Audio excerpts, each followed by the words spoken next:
Hello students, आप सब कैसे हैं? आई होप सब अच्छे होंगे। आज हम स्टार्ट करने जा रहे हैं अपना second chapter, central problems of N economics. अर्थव्यवस्था की केंद्रीय समस्याएं। अर्थव्यवस्था की केंद्रीय समस्याओं में क्या है? मनुष्य की आर्थिक आवश्यकताएं असीमित होती हैं और उनको संतुष्ट करने वाले साधन सीमित होते हैं। आर्थिक समस्या मूलतः चुनाव की समस्या है। चुनाव की समस्या में क्या होता है? हमारी आवश्यकताएं तो असीमित होती है और हमारे साधन सीमित होते हैं और हमें उन चीजों का चुनाव करना होता है जिसमें हमें मैक्सिमम सेटिस्फैक्शन मिले। इसको विकास अथवा वितरण की समस्या भी कहा जाता है।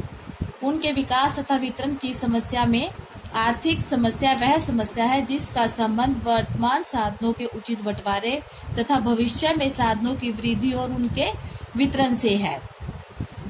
आर्थिक समस्या के कारण नंबर 1 पर है असीमित आवश्यकताएं। कोई भी मनुष्य अपनी सभी आवश्यकताएं पूर्ण रूप से संतुष्ट नहीं कर सकता, अर्थात मनुष्य की आवश्यकताएं क्या होती है? असीमित होती है। कार ले लो, फोन की मांग, कंप्यूटर, कैमरा आदि। सीमित या दुर्लभ साधन। आवश्यकताओं को संतुष्ट करने वाले अधिकतर वस्तुएं अर्थात सेवाएं सीमित या दुर्लभ होती है। इनकी डिमांड ज्यादा होती है लेकिन हमारी इनकी सप्लाई क्या कम होती है, इसलिए इनको दुर्लभ साधन कहा जाता है। जिनकी डिमांड ज्यादा है और सप्लाई कम है उनको हम दुर्लभ साधन कहते हैं।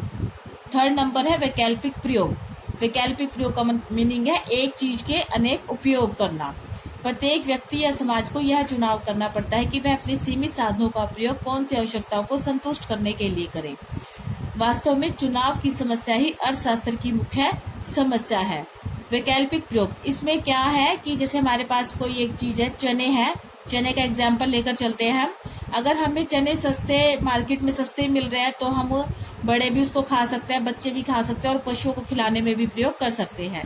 लेकिन अगर वो महंगे मिल रहे हैं तो हम उसको जो हमारे लिए बहुत ज्यादा जरूरी है उसी के लिए प्रयोग करेंगे, अर्थात सेटिस्फैक्शन। जिस चीज से में हमें सबसे ज्यादा सेटिस्फैक्शन मिले उसे वैकल्पिक प्रयोग कहा जाता है। फिर आता है अर्थव्यवस्था की केंद्रीय समस्याओं में किन वस्तुओं तथा सेवाओं का उत्पादन किया जाए तथा कितनी मात्रा में किया जाए, उत्पादन किस प्रकार किया जाए और उत्पादन किसके लिए किया जाए। Number 1, what to produce and how much to produce. किन वस्तुओं का उत्पादन किया जाए तथा किन सेवाओं का उत्पादन किया जाए। जब हम अपना कोई भी नया बिजनेस शुरू करते हैं तो सबसे पहले हम यही सोचते हैं कि हमें किन वस्तुओं का उत्पादन करना है, कौन सी उपभोक्ता वस्तुएं, चीनी, कपड़ा, घी, दूध, इनका हमें उत्पादन करना है, या पूंजीगत वस्तुएं। पूंजीगत वस्तुएं होती है जैसे मशीनें, ट्रैक्टर, जिनसे हम इन्वेस्ट कर सकते हैं अपने पैसों को, पूंजी को बढ़ाने को, उसको पूंजीगत वस्तुएं कहा जाता है। थर्ड पे होती है कौन सी युद्धकालीन वस्तुओं का उत्पादन करें, बंदूकें, तोप, टैंक आदि, या शीतकालीन वस्तुओं का उत्पादन किया जाए। हर कोई मनुष्य ये सोचता है कि हम उन्हीं वस्तुओं का उत्पादन करेंगे जिसमें उसे अधिक से अधिक लाभ प्राप्त हो। सेकंड पर है हाउ टू प्रोड्यूस, उत्पादन किस प्रकार किया जाए। इसमें 2 तरह की टेक्निक आती है, श्रम प्रधान तकनीक और पूंजी प्रधान तकनीक। श्रम प्रधान तकनीक में क्या होता है? लेबर ज्यादा लगती है और कैपिटल कम लगती है। अगर हमारे पास लेबर ज्यादा है तो हम लेबर का प्रयोग करेंगे, अगर हमारे पास पूंजी ज्यादा है तो पूंजी का ज्यादा प्रयोग करेंगे। लेकिन इंडिया में क्या है? लेबर ज्यादा है और पूंजी कम है, तो भारत में बेरोजगारी ना बढ़े इसलिए श्रम प्रधान तकनीक का प्रयोग किया जाता है।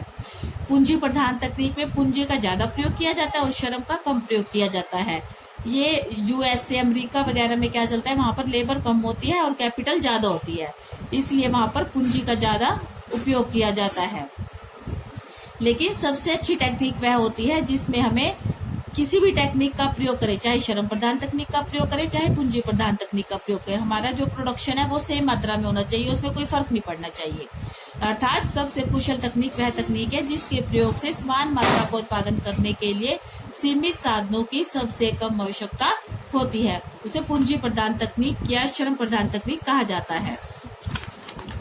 थर्ड नंबर है फॉर होम टू प्रोड्यूस, उत्पादन किसके लिए किया जाए, अर्थात उत्पादन स्वयं के लिए किया जाए या बाजार में बेचने के लिए या बाजार में लेन देन के लिए उत्पादन किया जाए। इस समस्या का संबंध उत्पादन के वितरण से है, अर्थात जब हम एक किसान होता है, मान लो एक किसान है, अगर वो गेहूं का काम करता है तो वो पहले ये सोचता है कि अपने घर के लिए करना है या मार्केट में उसे गेहूं को आगे बेचना है। तो सबसे पहले हमें यह डिसाइड करना पड़ता है कि फॉर होम टू प्रोड्यूस, अर्थात उत्पादन किसके लिए किया जाए।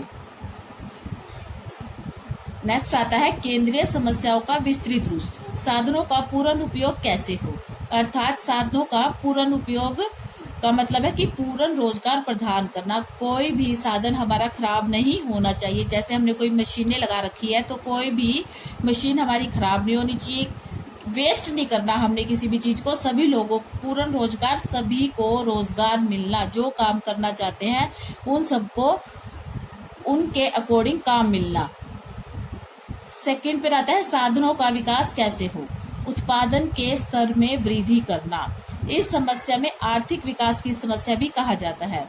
आर्थिक विकास से अभिप्राय प्रति व्यक्ति वास्तविक आय में निरंतर वृद्धि से है, अर्थात एक व्यक्ति की वास्तविक आय, वास्तविक आय वो होती है जो वस्तुओं और सेवाओं के रूप में मापी जाती है, उसमें वृद्धि करना। उसमें हमारी वृद्धि होनी चाहिए, कमी नहीं होनी चाहिए। हर चीज में हमारी वृद्धि होगी तभी हमें से साधनों का विकास संभव हो सकता है। आर्थिक विकास की लागत भावी विकास के लिए, भावी का मतलब भविष्य में जो आने वाली पीढ़ी है उनके लिए, भावी विकास के लिए वर्तमान उपभोग का त्याग है। मतलब कि अब हम अगर अपनी जरूरतों का त्याग करते हैं अगर और इन फ्यूचर उसमें वृद्धि होती है आर्थिक विकास की लागत में, तो उसको साधनों का विकास कहा जाता है। ये तो सब थी हमारी समस्याएं। अब है इसका सॉल्यूशन। सॉल्यूशन में हमारे 3 तरह की इकोनॉमी है, मार्केट इकोनॉमी या capitalist economy, social economic, third number होती है मिक्स इकोनॉमी। फर्स्ट नंबर है कैपिटल इकोनॉमिक। बाजार अर्थव्यवस्था में क्या, कैसे और किसके लिए उत्पादन किया जाए, में निर्णय बाजार की शक्तियों के द्वारा पूर्ति और मांग की शक्तियों पर निर्भर करता है। अर्थात बाजार स्वतंत्र होता है कि बाजार में डिमांड और सप्लाई पर निर्भर करता है कि उत्पादन किसके लिए, कैसे और क्यों किया जाए। ये सब कौन करता है, ये सब बाजार अर्थव्यवस्था में निर्णय लिया जाता है।